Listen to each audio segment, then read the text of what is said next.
Nag-aral ako ng sayaw noong high school. At meron akong kaunting karanasan sa pagsasayaw. Mahilig din talaga akong magsayaw. Nang isaayos ng iglesia na gampanan ko ang tungkulin ng pagsasayaw, talagang natuwa ako. Pakiramdam ko na dahil sa aking pundasyon, siguradong madali ko itong matututuhan. Tinanggap ko ang tungkulin ito ng walang pag-aalinlangan. Habang nag-eensayo, madali kong nagawa ang lahat ng galaw. Kaya inisip ko na mas mahusay akong mananayaw kaysa sa mga kapatid ko. Minsan, nagbibigay ng mga suhestyon ang mga kapatid ko. Sinasabi nila na iba ang mga galaw ko kumpara sa kanila. At na dapat ay magkakatugma ang aming mga galaw. Sa panlabas ko lang tinanggap ang mga ito. Sa puso ko, pakiramdam ko ay mas tama ang mga galaw ko kaysa sa kanila. At ayaw kong makinig sa kanila. Kalaunan, nang suriin ng mga supervisor ang video sample na ginawa namin, binanggit din nila na hindi pare-pareho ang mga galaw namin at dapat na magkakatugma ang mga ito. Gayunpaman, sinabi rin nila na napakahusay ng mga galaw ko sa chorus section at na maaaring matuto sa akin ang ibang kapatid. Hiniling din nila na turuan ko sila ng sayaw. Nang marinig ko ito, natuwa ako at lalo kong naramdaman na ako ang pinakamahusay na mananayaw sa mga tao rito. Marami akong karanasan at maaari ko silang gabayan at pamunuan sa pagsasayaw.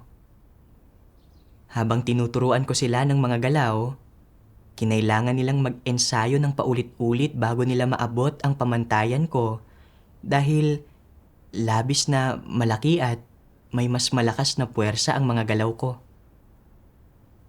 Napakahirap nito para sa kanila. Noong panahong iyon, hindi ako nagnilay sa aking sarili.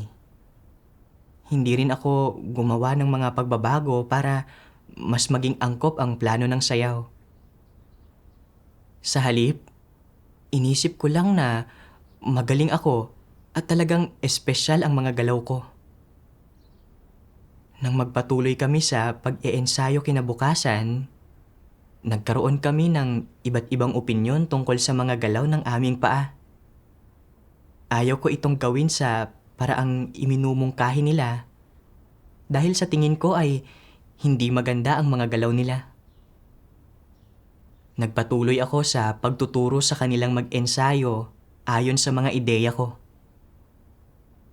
Kalaunan, sinabi ni Sister Dayan na masyadong eksaherado ang mga galaw ng kamay ko at hindi kagalang-galang at hiniling niyang bawasan ko ang laki ng aking mga galaw.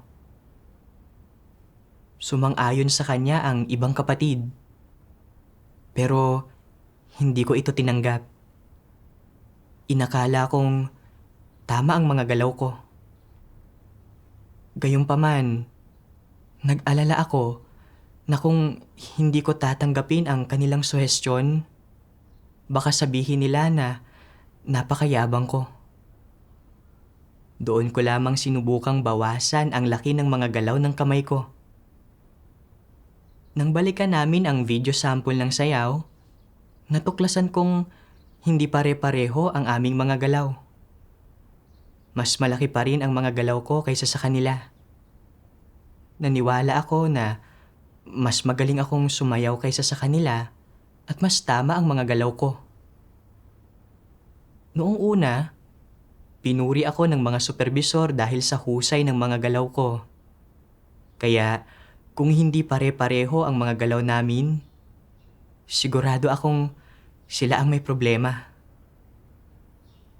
Minsan, kahit na ginagawa ko ang mga bagay sa paraang iminungkahi nila, hindi ko iniisip na maganda ang mga galaw nila. Sa totoo lang, Tuwing lihim akong tumututol sa kanilang mga suhestyon at hindi kami nagkakasundo, sobrang nasasaktan ang puso ko. Pagod na pagod ako at hindi ko maramdaman ang presensya ng Diyos sa akin. Nawala rin ang sigasig ko sa aking tungkulin. Nagsimula akong mag-isip ng malalim. Bakit ba nasasaktan ang puso ko tuwing sumasayaw ako kasama sila? Alinsunod ba sa layunin ng Diyos ang paggampan ko ng aking tungkulin sa ganitong paraan? Ayaw kong magpatuloy ng ganito. Kaya nagdasal ako sa Diyos.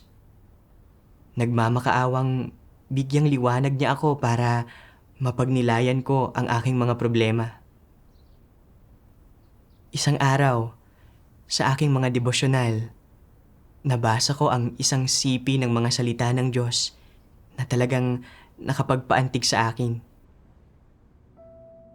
Sabi ng makapangyarihang Diyos, huwag mong palaging subukang magpasikat.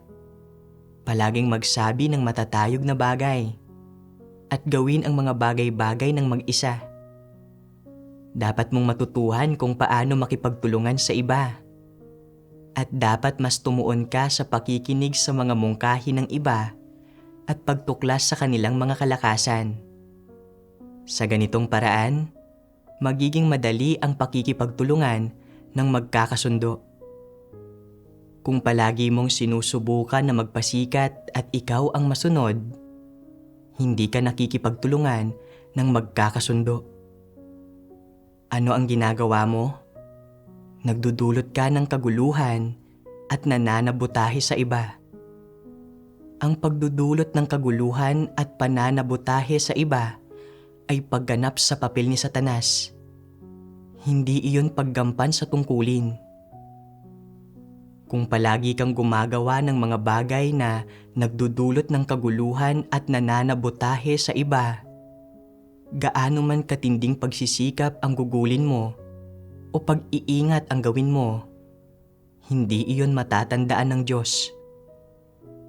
Maaaring hindi ka gaanong malakas, pero kung may kakayahan kang makipagtulungan sa iba at nagagawa mong tumanggap ng angkop ng mga mungkahi at kung tama ang iyong mga motibasyon at napoprotektahan mo ang gawain ng sambahayan ng Diyos, isa kang tamang tao. Kung hindi mo nauunawaan ang katotohanan, dapat kang matutong sumunod. Kung may sino mang nakauunawa sa katotohanan o nagsasalita alinsunod sa katotohanan, dapat mong tanggapin ito at sundin. Sa anumang paraan ay hindi ka dapat gumawa ng mga bagay na nakagagambala o nakakapagsabotahe at hindi ka dapat kumilos ng arbitraryo at magdesisyon ng ikaw lang. Sa ganitong paraan, wala kang magagawang masama. Tandaan mo, ang paggampan sa iyong tungkulin ay hindi pagsasagawa ng sarili mong operasyon o sarili mong proyekto. Hindi mo ito personal na gawain. Gawain ito ng iglesia at nag-aambag ka lamang ng mga kalakasang taglay mo. Ang ginagawa mo sa gawain ng pamamahala ng Diyos ay maliit na bahagi lamang ng kooperasyon ng tao. Maliit na papel lamang ang ginagampanan mo sa isang sulok. Iyan ang responsibilidad na pinapasan mo. Sa puso mo, meron ka dapat nitong katwiran. Kaya nga, ilang tao man ang sama-samang gumagampan ng kanilang tungkulin o anumang paghihirap ang kinakaharap nila. Ang unang dapat gawin ng lahat ay manalangin sa Diyos at sama-samang magbahaginan. Hanapin ang katotohanan at pagkatapos ay tukuyin kung ano ang mga prinsipyo ng pagsasagawa. Kapag ginagampanan nila ang kanilang tungkulin sa ganitong paraan, magkakaroon sila ng isang landas ng pagsasagawa. Pagkatapos basahin ang mga salita ng Diyos, naunawaan ko na kung nais nating magampanan ng maayos ang mga tungkulin natin, kailangan nating matutong makipagtulungan sa ating mga kapatid. Matuto mula sa mga kalakasan ng bawat isa para mapunan ang ating mga kahinaan. Sa ganitong paraan lang tayo aayon sa layunin ng Diyos. Kung palagi nating gustong kumapit sa sarili nating mga ideya, makakaapekto ito sa gawain at magdudulot ng pagkasuklam ng Diyos. Napagnilayan ko rin na kaya hindi ako nakikipagtulungan ng may pagkakasundo sa aking mga kapatid ay dahil pakiramdam ko ay mas marami akong karanasan at mas mahusay akong sumayaw kaysa sa kanila. Kaya dapat ay itulad nila ang kanilang mga galaw sa akin. Nang payuhan ako ng mga kapatid na ang mga galaw ko ay masyadong eksaherado, lumaban ako at ayaw kong sundin ang kanilang mga suhestyon. Kahit na nakikita kong tunay nga na masyadong malaki ang aking mga galaw, ayaw ko pa ring magbago. Minsan, sinusunod ko ang kanilang mga suhestyon, pero sa puso ko ay hindi ako komportable rito. Naniwala pa rin akong mas mahusay ang mga galaw ko at kumapit ako sa mga ideya ko. Ang ibig sabihin nito ay hindi tugma at hindi nagkakaisa ang mga galaw ko at ang mga galaw nila. Nakita ko na naging napakayabang ko at palagi akong naniniwalang tama ang mga galaw ko.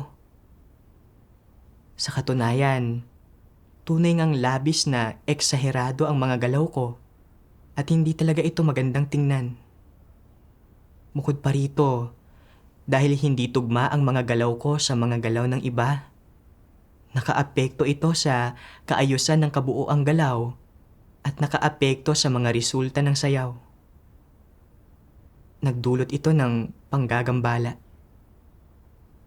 Sabi ng Diyos, dapat mong matutuhan kung paano makipagtulungan sa iba at dapat mas tumuon ka sa pakikinig sa mga mungkahi ng iba at pagtuklas sa kanilang mga kalakasan. Sa ganitong paraan, magiging madali ang pakikipagtulungan ng magkakasundo. Sa totoo lang, lahat ng mga kapatid ko ay may ilang kalakasan. Ang ilan ay mayroong banayad at natural na mga galaw ng ulo. Samantalang ang mga galaw ng ulo ko ay kasing tigas ng isang robot.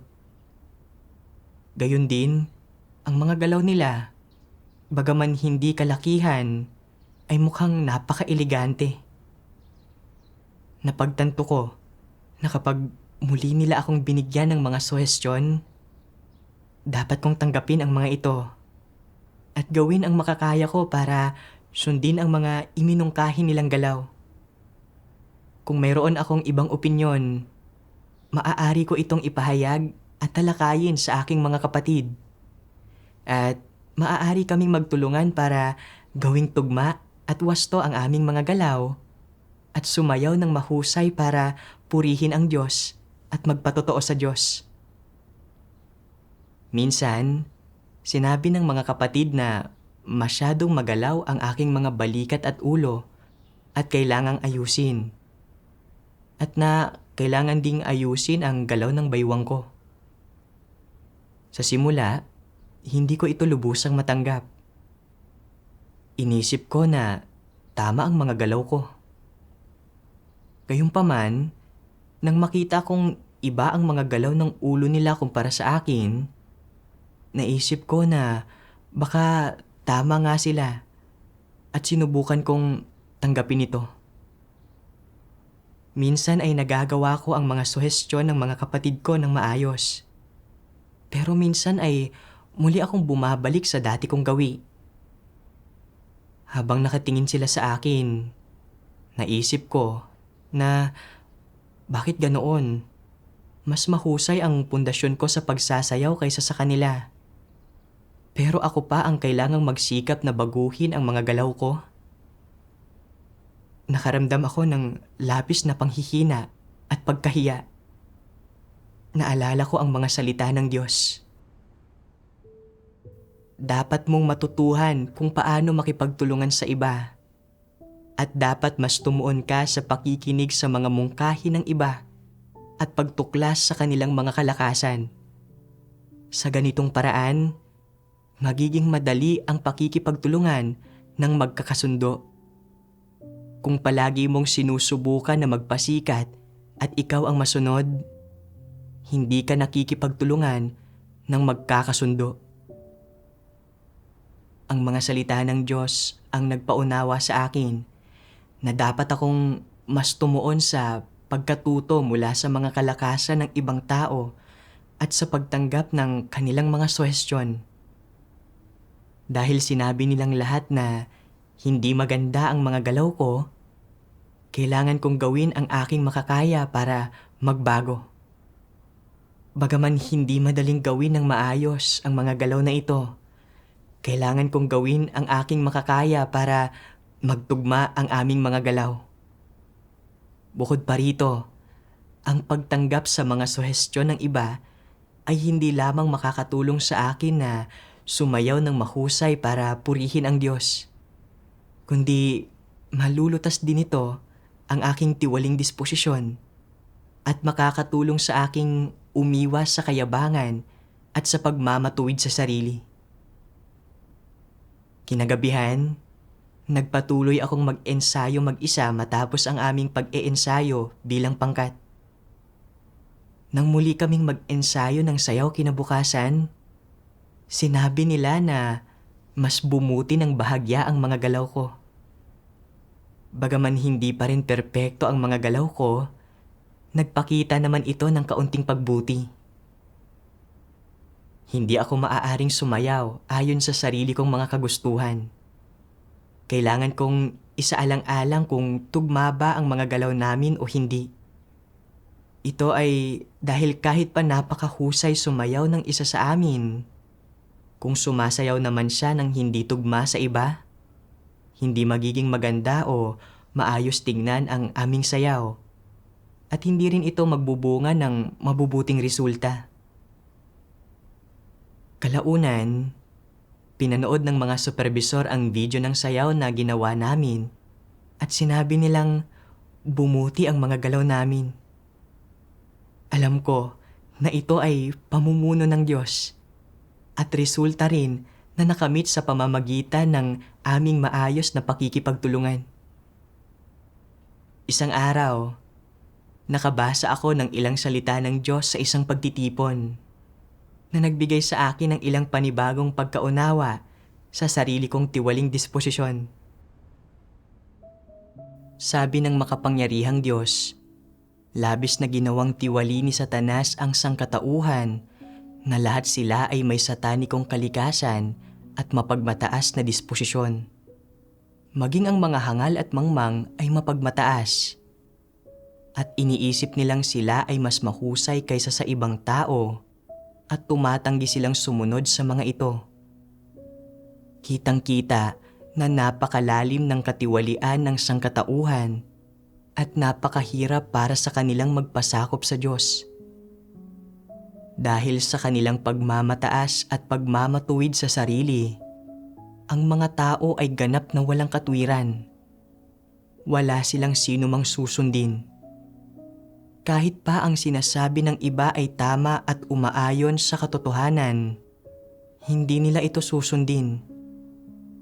Dahil sa pagmamataas, kaya nangangahas ang mga tao na husgahan ang Diyos, kundinahin ang Diyos, at labanan ang Diyos. Kaya, paano malulutas ang isang mapagmataas na disposisyon?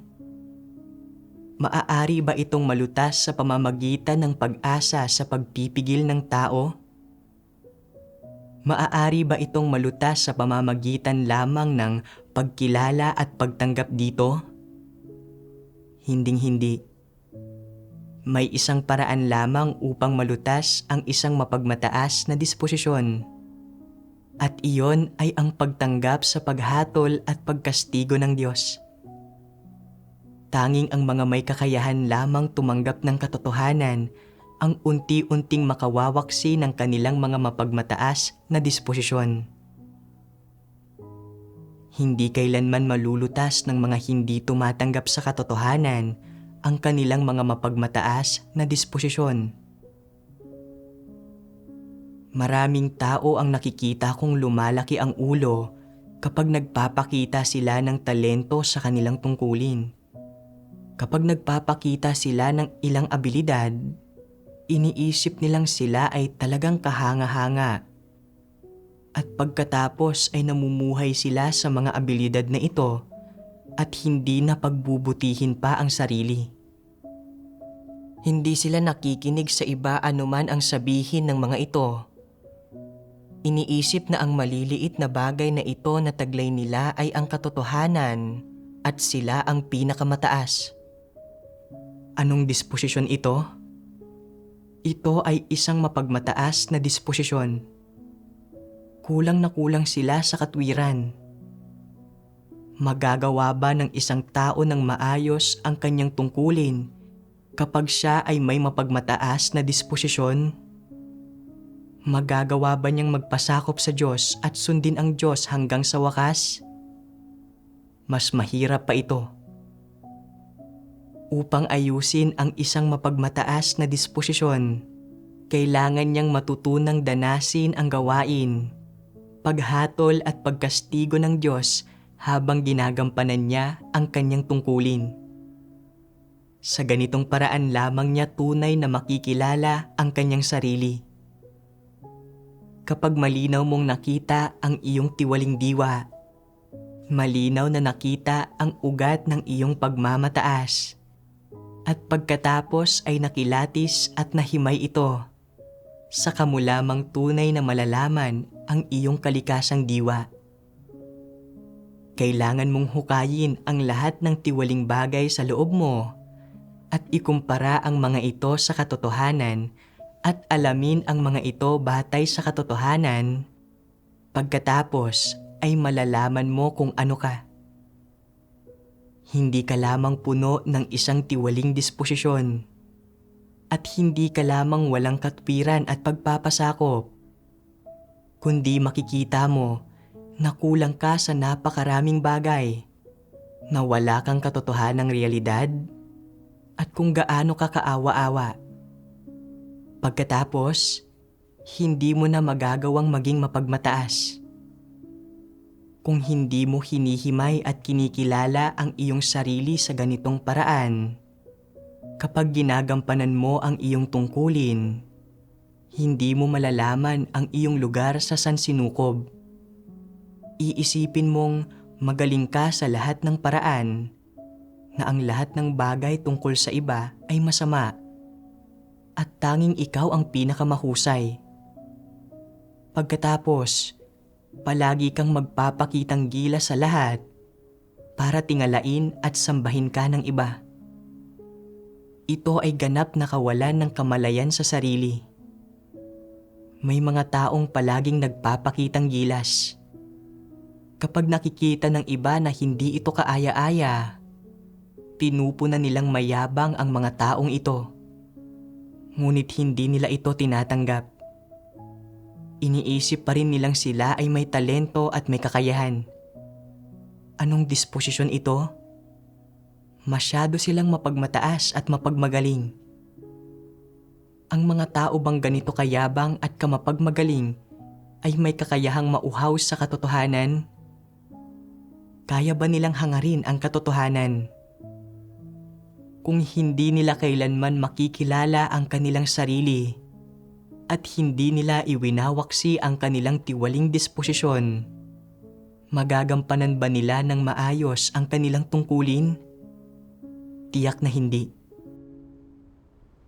Pagkatapos basahin ang mga salita ng Diyos, naunawaan ko na dahil may mapagmataas na disposisyon ang isang tao, palagi niyang pinaniniwalaan na tama siya at na mas mataas siya kaysa sa iba. Napakahirap magpasakop sa Diyos at tumanggap ng mga suhestyon ng iba sa ganitong kalagayan. Kapag may taglay na ilang talento o kasanayan ang isang tao sa partikular na larangan, iniisip niya na mas mahusay at mas marunong siya kaysa sa iba. Nagtatrabaho siya ayon sa sarili niyang mga ideya at nahihirapan siyang makipagtulungan sa iba. Kahit na ang mga suhestyon na inilalatag ng iba ay umaayon sa mga prinsipyo, ayaw pa rin niyang tanggapin ang mga ito. Ganito mismo ang pag-uugali ko. Naniwala ako na may karanasan ako sa pagsasayaw at dapat ay matuto ang mga tao mula sa mga galaw ko. Sa partikular, nang sabihin ng mga supervisor na mahusay akong sumayaw, mas lalo pang tumaas ang tingin ko sa sarili ko. Kapag nagbibigay ng mga suhestyon ang mga kapatid ko, hindi ako nakikinig ng maayos at ayaw kong subukan ang mga ito para mapabuti. Kahit tama ang mga sinasabi ng mga kapatid ko at malinaw kong nakikita na ang mga galaw ko ay hindi pareho at hindi tugma sa mga galaw ng iba, ayaw ko pa rin itong tanggapin. At ayaw kong baguhin ang sarili ko. Naisip ko, bakit ako makikinig sa inyo? Mas mahusay akong sumayaw kaysa sa inyo. Ako dapat ang gumagabay sa inyo. Kapag gusto ng mga kapatid ko na paulit-ulit akong mag-ensayo ng isang dance step, ayaw ko itong tanggapin. At pakiramdam ko ay tinuturuan nila ako. Hindi ba't napakayabang ng pag-uugali kong ito? Sumasayaw kami ng sama-sama dahil sa kataas-taasang kapangyarihan at pagsasaayos ng Diyos. Para maayos kaming makapagtulungan at magampanan ng mabuti ang aming mga tungkulin. Kayunpaman, ako ay naging mayabang at mapagmagaling. Palagi akong sumasayaw sa sarili kong paraan at hindi tumatanggap ng mga suhestyon ng iba na naging dahilan ng mahinang pagtutulungan ng mga kapatid at nakaantala rin sa pag-usad ng sayaw. Sa totoo lang, ang mga galaw na natutuhan ko sa mundo ay hindi mga prinsipyo o pamantayan. Ang ilang galaw ay masyadong eksaherado at hindi gaanong makadiyos. Hindi nito makakamtan ang epekto ng pagpapatotoo sa Diyos. Ako ay nananampalataya sa Diyos at dapat akong kumilos sa disente at wastong pamamaraan. Sumasayaw ako para purihin ang Diyos at para maramdaman ng mga manonood ang kasiyahan sa puso nila at makapagbigay puri sa Diyos kasama ko. Hindi ko na maaaring ipagpatuloy ang pagiging mayabang at pagkapit sa aking mga ideya. Kailangan kong magpasakop sa mga hinihingi ng sambahayan ng Diyos at bitiwan ang sarili ko at maayos na makipagtulungan sa mga kapatid ko. Kalaunan, binasa ko ang isang sipi ng mga salita ng Diyos. Palagay ba ninyo ay may taong perpekto? Gaano man kalakas ang mga tao o gaano man sila kahusay at katalino, hindi pa rin sila perpekto. Dapat itong maunawaan ng mga tao. Totoo ito at ito ang saloobin na dapat mayroon ang mga tao upang wastong maharap ang kanilang sariling mga kagalingan at kalakasan o mga kamalian. Ito ang pagkamakatwiran na dapat taglayin ng mga tao. Sa gayong pangangatwiran, maaari mong harapin ng wasto ang iyong sariling mga kalakasan at kahinaan, pati na ang sa iba. At ito ang magbibigay sa iyo ng kakayahang makipagtulungan sa kanila ng magkakasundo. Kung naunawaan mo ang aspektong ito ng katotohanan at makakapasok ka sa aspektong ito ng katotohanang realidad, makakaya mong makisama ng maayos sa iyong mga kapatid na humuhugot ng lakas sa kanilang magagandang katangian upang mapunan ang anumang mga kahinaang mayroon ka. Sa ganitong paraan, anumang tungkulin ang iyong ginagampanan, o anuman ang iyong ginagawa. Lagi kang magiging mas mahusay roon at pagpapalain ka ng Diyos. Mula sa mga salita ng Diyos, naunawaan ko na anumang kasanayan o karanasan na mayroon tayo sa isang partikular na larangan, hindi ito nangangahulugang hindi tayo magkakamali at hindi rin ito nangangahulugang tayo ay perpekto. Ang lahat ay nagkakamali at may mga pagkukulang. Hinihingi nito sa ating matuto sa mga kalakasan ng iba para mapunan ang ating mga kahinaan bago natin magampanan ng maayos ang ating tungkulin. Noon, hindi ako nakikipagtulungan ng maayos sa mga kapatid kapag nag-e-ensayo kami. Napakayabang ng disposisyon ko at palagi kong iniisip na mas mahusay ako. Hindi ko tinrato ng seryoso ang mga suhestyon nila. Kaya palaging hindi tugma ang mga galaw ko sa mga galaw nila. Kung hindi dahil sa pagsisiwalat ng mga salita ng Diyos at sa paggabay ng aking mga kapatid, hindi ko sana naunawaan ang sarili ko at baka lalo pa akong naging mayabang. Kailangan kong matuto mula sa mga kapatid ko. Dapat akong matuto sa kanilang mga kalakasan para mapunan ang aking mga kahinaan at makapagtulungan kami. Sa ganitong paraan lang namin magagampanan ng maayos ang aming tungkulin. Kalaunan, habang sumasayaw kami, itinuro ng mga kapatid ko ang ilan pang problema na mayroon ako. Halimbawa, masyado raw mabilis ang mga galaw ko at iba ang tiyempo ko kumpara sa kanila. Iminungkahi nila na medyo bagalan ko para makasabay ako sa kanila. Nang marinig ko ang mga suhestyong ito, kahit hindi ayon sa gusto ko ang mga ito, ayaw ko nang kumapit sa sarili kong mga ideya gaya ng dati. Kailangan kong makipagtulungan ng maayos sa mga kapatid ko at tanggapin ang kanilang mga suhestyon.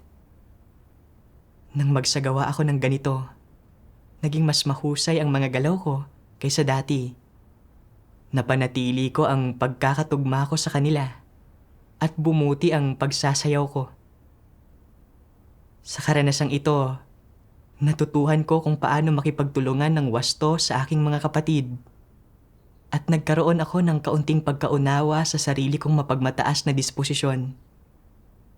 Na nagawa kong makamit ang kaunting pagkaunawang ito at maisagawa ang maliit na pagbabagong ito ay bunga ng mga salita ng Diyos. Labis akong nagpapasalamat sa Diyos.